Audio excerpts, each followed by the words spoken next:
Crude ऑइलच्या भावामध्ये भरपूर मोठी तफावत झालेली आहे.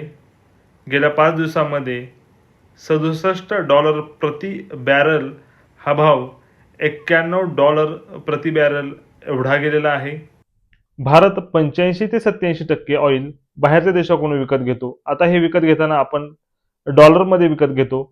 आता भाव वाढल्यामुळं काय होणार आहे, की तर आपल्याला जास्त डॉलर द्यावे लागणार आहे. त्यामुळं आपलं जे चलन आहे रुपया, त्याची व्हॅल्युएशन कमी होणार आहे. ते ऑलरेडी ₹92 एवढ्या निचांकी पातळीवरती रुपया घसरला होता.